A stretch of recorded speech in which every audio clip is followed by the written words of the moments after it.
Morning and welcome to the 88-89 season. It's not as humorous as the previous two, but hey, we got a lot to talk about because a lot's happening. So on the Flames side of things are great, and there's some things that are going to bother them later on, but not right now.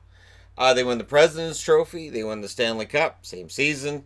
They're number two in goals for, they're number two in goals against, they're number two on the power play, they're number one on the penalty kill. You name it, the Flames do it really, really well.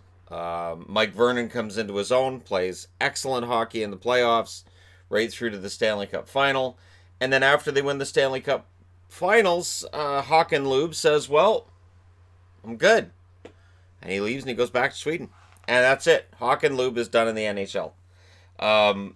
And if you don't know who that is, I honestly, he's one of the more underrated players from the 80s due to time. He didn't play as long as some others, and because he went back to Sweden, he wasn't able to build up a resume that would have people say, you know what, that Lube guy was pretty good. Um, maybe he should get Hall of Fame consideration. The Kings are better thanks to Gretzky, which means now you've got the Kings, the Oilers, and the Flames, and it's a pretty tough division, which doesn't bode well for Winnipeg or Vancouver, where they're left fighting over the scraps. Is basically what happens at that point. A few years from now, that's going to change in that division, but for right now, they're fighting over the scraps. Bernie Nicholls scores 70 goals, which puts him on a star level that he'll never reach again. He ends up with 150 points that year. He and Gretzky, an intimidating 1-2 punch down the middle. It gets them out of the first round, but in the second round, they're unable to overcome the Flames. Whereas Edmonton, well, they lose in round one, and the article I'm reading on the Oilers from that offseason says, well, it's rebuilding time. Oh boy. It's not quite there yet, but we'll get there. It's the first time since 1982 that they miss out on the playoffs. And one of the reasons for their dynasty looking like it's being threatened and it's in danger of going to extinction is they're cheaping out on contracts. So, star players negotiating with Peter Pocklington and Glenn Sather are finding these guys don't want to spend money. And whether it's that they don't want to or they don't have it, the result's still the same. These are star players like Coffey and Gretzky that end up going somewhere else, and you just don't replace guys like that. The Canucks. Well, see, they forced Game 7 versus Calgary, and I went ahead and put in my own note. Optimism is dangerous in this case. And it led to a lot of unrealistic expectations for the following season, and I got it at the time. The Canucks finished with 74 points, which was the best point total they'd had in a while. They had been terrible before that, and like 59 points, 64. So 74 points looks pretty good. They had a 7-game winning streak sprinkled in the middle there, which was, I believe, a record at the time. And then they forced the Flames to 7 games. They made sure that people knew they were for real, and it took till overtime in that Game 7, and it was a puck that went off Joel Otto's leg or foot, and that ended it. Patrick Skriko hits a post, Smeel misses on a breakaway, all this other wonderful stuff where the Canucks could have eliminated the Flames and just didn't. But it leads people to say, hey, this Flames team, or this Canucks team, they're on the ups. You got Kirk McLean in net. You got Trevor Linden up front. This team's going to be pretty darn good. It's dangerous. Oh, and of course, the off season after this year, all the talk is about how the Soviets are coming. The Soviets are coming. You've got Larionov, Makarov, Krutov, Fedisov, Samsonov, Shirokov. Was it Shirokov? No, Starikov. And others. And it started with Priakin, who came over to play with Calgary. Priakin was yeah, he played in the NHL for a while, but he wasn't a premier talent. It was just the Soviets going, yeah, we'll let this guy go, kind of thing. But those floodgates are about to open. And at the time that all of these Red Army legends come over they're seen as being older veterans and that they can lose these guys pretty soon, though that's going to change. The Jets. John Ferguson's fired 9 games into the season. That's it. We're done. First, he tried to make the team bigger, then he tried to make them more skilled, and he tried this and tried that. Didn't want to talk about trades. None of it worked. Oddly enough, Bandit Berthiaume has a miserable preseason and ends up off the team completely. He's gone. Pokey Reddick bounces back a bit, but it's a miserable year in Winnipeg. And the one thing that's for sure is Daniel Berthiaume is done. Berthiaume would bounce around the league. He would play in other places. I'm trying to think now. I know he was with the Kings. Did he end up with the North Stars? I think he ended up with the North Stars, the Bruins. He played in a number of spots. Didn't last very long in any of them, but he did play there. Now, with that said, Winnipeg is not talking about any kind of move or anything at this point. Just the team's miserable. Detroit. Quote about Jacques Demers. Jacques has a 5-year contract and a 3-year act. Jacques Demers, Pat Burns, Mike Keenan, and there were others. I'm sure that you in the comment section can name coaches now that do this, where they come in and the team is really darn good out of the gate, and then that wears off slowly. Slowly that erodes and it erodes, and it gets to the point where the team isn't listening to the coach. And Jacques Demers was seen as being one of those guys that he had a really great effect at first, and then it wears off quickly. The Detroit Red Wings have conditioning problems, and the day after they're eliminated, he says body checking is coming back to Detroit, he being Jacques Demers, meaning he's admitting they weren't checking, which says the effort wasn't there either. So conditioning's an issue, effort's an issue, and this is, of course, on the heels of the season where you have the curfew breaking going on. There's definitely some problems in Detroit when it comes to overall behavior and respect, it would seem, of the game and of the team they play for. So still a lot to work on. They're not as miserable as they were in the mid-'80s, but there's still a lot to work on there. The Blackhawks, what are they? They had 66 points during the regular season, which is terrible. However, they go to the conference finals, which are still called the semifinals at this point in time. But the Norris is mediocre. So what are they? And the answer is kind of in the middle.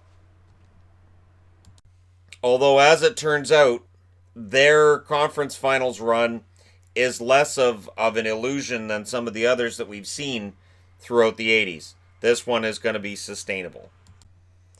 Meanwhile, in Minnesota news, Pierre Page's not fired. You know, the fact that Page and Ferreira aren't fired after a year is news, shows you just how much turmoil there's been in the Minnesota North Stars organization. Also on the ice. A lot of turnover there as well, and just the team seems to be spinning its wheels.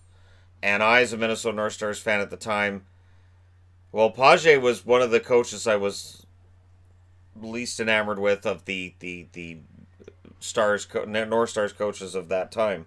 So I'm still not happy, but it's the Norris division, so who knows? They might get something done. And of course, when we talk about mediocre runs, a couple of videos from now we'll be talking about Minnesota and a mediocre run of their own. Toronto, 62 points. This is almost the most miserable season that Toronto has of all of them. So with 62 points, Gord Stellick, he walks away. Gord Stellick, who was a very young general manager, probably wasn't ready for the job, to be completely honest. He was hired at age 30, I believe, and probably didn't really want it. But at the end, he just quits. And then Harold Ballard fires George Armstrong, and the way that it's worded is he may not have wanted the job in the first place. He may have been quite happy to have lost his job. He might have been one of those, boss, you wanted to see me? Yeah, you're fired. Oh, thank God. Oh, my wife's going to be so happy. Oh, I love you, man. This is great. Thank you so much. So that's kind of where Toronto's at, that nobody wants the job. Nobody wants to be there. Nobody's happy. This is a miserable place to play right now. Montreal, on the other hand, well, they reached the finals. Patrick Roy and an amazing defensive effort get them to the playoffs and get them to the finals. But once they get to that finals, now back in '86, the Flames had been exhausted by the time they reached the finals. This time around, they outscore Montreal. Montreal just cannot score enough goals to keep up. Which, of course, that's how every single hockey game ends. The team with more goals wins every single time. I will tell you, that's how that works. So, anyways, the fact they can't keep up offensively ends up being why we see Montreal out. And it was a Stanley Cup final that I remember being kind of divisive in my school. I remember there were a lot of people going for Calgary, a lot of people going for Montreal, and anybody going for Calgary said the same thing, which was, why would you cheer for Montreal? They win it all the time. Calgary's never won it, you have to cheer for the Flames. As if you have to change who you're cheering for because somebody's standing there yelling at you about it. Which is how the internet works. That's the internet before it existed. That was when we talk face to face and actually have conversations. Buffalo. Well, for Buffalo, things are in flux again. Tom Barrasso is out. Clint Malarchuk is in as their goaltender. They trade out Barrasso for Doug Bodger, who is seen as a really good young defenseman. And Bodger had a good career, but again, Barrasso's going to win some big games of his own here. Rick Vaive is added to Buffalo, and yet, despite adding a goal scorer in Vaive, they're out in the first round against Boston. So Buffalo makes a bunch of changes, and yet in the playoffs, it's still the same story. That doesn't change. Whereas for Boston, Harry Sinden, this is some brilliant quotes from him. He says the Bruins need a Mike Bossy, to which I would think all 20 other general managers would say, yeah, we all do. Especially the Islanders, who have watched Bossy retire early due to back problems. And so, yeah, everybody needs a Mike Bossy. Now, they also could use a Gord Kluzak. Kluzak's out right now with his 9th knee surgery. 9th. So, he's not a flop. He's a guy who just had a lot of knee problems. And it becomes obvious that Boston really needed him on that blue line. They lost in 5 against Montreal again. This time it's in round 2, so there's that. But yeah, they lose in 5 games against the Montreal Canadiens, and that was after winning in 5 against Buffalo. So it's an up and down season for Boston that ends in disappointment. This was, of course, the year after they went to the Stanley Cup Finals. Now, Quebec, the Nordiques have unveiled a new slogan: "The best is yet to come." I don't know if anywhere in small print after that it would say "in Colorado," but sadly, the best is yet to come. Yeah, probably. And I think about the last couple of years they were in Quebec, and they were pretty good. But that's not a great slogan looking back. They had 61 points, which is bad, but it's going to get a lot worse. As bad as Quebec looks, it's going to get so much worse for them very quickly. The Nordiques are just a complete disaster. And the following season, we would see as a lot of legendary names would leave the organization. Though I don't put the blame on them. Pittsburgh, so we mentioned Barrasso here, we're going to mention him here. He has a solid playoff. One criticism of Tom Barrasso before he goes to Pittsburgh is, yeah, he's pretty good during the regular season, but in the playoffs, I don't know if you want your Stanley Cup hopes to be riding on his goaltending. He's really not a playoff goaltender. He dispels that myth in the 89 playoffs, and this is the year that Mario Lemieux gets 199 points. And that's the most amount of points anybody's going to score from then on. Nobody's got anywhere near 199 points since then. You get the feeling Lemieux would have, and I discussed Lemieux in a video not too long ago, and yeah, he would have if he'd played more and if he'd been healthy and his back had been in good shape, but the fact remains he didn't. And I don't see anybody ever scoring 200 points again. That's just insane. New Jersey, they can't follow up on the strong playoffs. They have a really rough season, and Lou Lamoriello's patience has been tried enough, and so bodies get moved out. Sean Burke stays for now, but a lot of the luster came off of Burke pretty darn quick. And it was strange because Sean Burke came in and he was fantastic, and he was a folk hero for New Jersey, and then it just stopped. And again, now we're a year out from them drafting Brodeur, but they're going to have some decent goaltending in between Burke and Brodeur. It won't be Burke for much longer. The Capitals. They actually finished first in their division for the first time. However, that enjoyment dies in the playoffs. And the worst part is that this is the 5th straight year that they lose to a team that finished below them in the standings. So it's not just the Capitals can't win. So, for instance, right now you're a Toronto Maple Leafs fan, you're probably like, these stupid Bruins. But they didn't have home ice advantage this year. And 2 years ago against Washington, they didn't have home ice there either. So, against Boston, against Washington, it sucks for the Leafs to see them lose that. But for the Capitals back then, they were the home ice team, and they lost every single time 5 years in a row. And this is where that reputation comes from, that Ovechkin will have to deal with as well 20 years, 30 years later, right?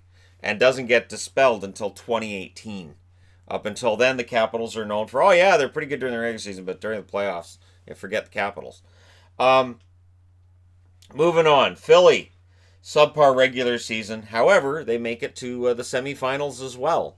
So with Holmgren, they finished 500, kind of middling team. And then in the playoffs, they turn it on. So which one's the real Flyers?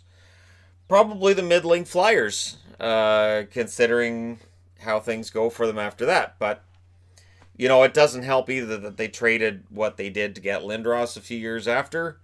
You always wonder to yourself, gee, if they'd kept all those guys and not traded for Lindros, how much better could they have been? Did they win Stanley Cups instead of Colorado? But I digress. So Philly having some success, but showing signs that they're not necessarily world beaters at this stage. The Rangers, they lose 12 of the last 15 games of the year. Phil Esposito is gone as general manager. And for those keeping track, your mission as an EA Sports GM is to make 43 trades in 3 years. I don't know that I could do that. I don't know with my ADD playing be a GM, I don't have it now. But 10 years ago I did. Where I'd be like, this guy's gone, that guy's gone, that guy's gone. So Trader Phil is done. And making 43 trades in 3 years, I'm sorry, Phil Esposito, you will always be known as Trader Phil in New York because you made too many. And the team isn't any better. That's the thing. It's not like you made all these trades and you can look and go, wow, the Rangers got so much better. Looking at just his track record, some of them were good, some of them were, but it just all kind of cancels itself out. And the team doesn't get any time to really settle. How unsettling would that be in the locker room? Knowing the guy next to you probably gone after the next game because it's been a week since somebody got traded. Like, it's just crazy. Neil Smith is brought in. And that's where Ranger fans go, yeah, that's right, Neil Smith gets brought in. And finally with the Islanders, Al Arbour ends up back with the team because they're desperate. And I remember at the time thinking, that's a desperate move. They end up getting 61 points that year.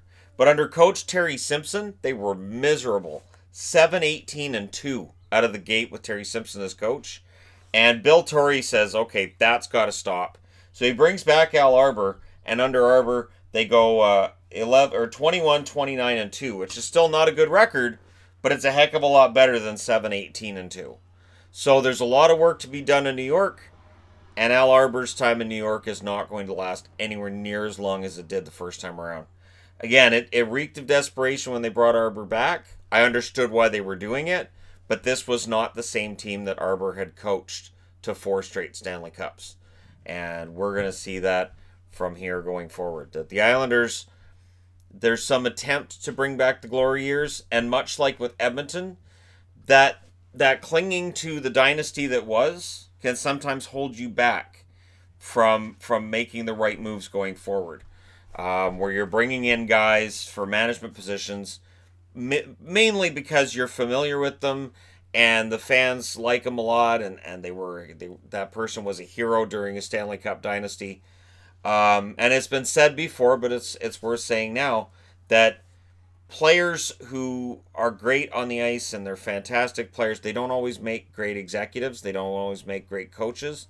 So that's something that the Islanders organization and the Oilers organization, especially, I felt like kind of held themselves back with that. In this case, bringing back Arbor and not addressing some of the other issues. And with the Oilers, they held on to guys like McTavish, Kevin Lowe. I mean, I could name off half a dozen guys, but we're just going to leave that. But yeah, so at the end of the 80s, the Islanders are fully irrelevant at this stage. That's going to change. They are going to be relevant during parts of the 90s, but they never get back anywhere near what they were in the early 80s. Let me know your thoughts in the comments section below. As always, don't forget to hit like and subscribe if you're browsing your way through. You just happened upon this video. And thank you guys so much for watching. I will talk to you again soon.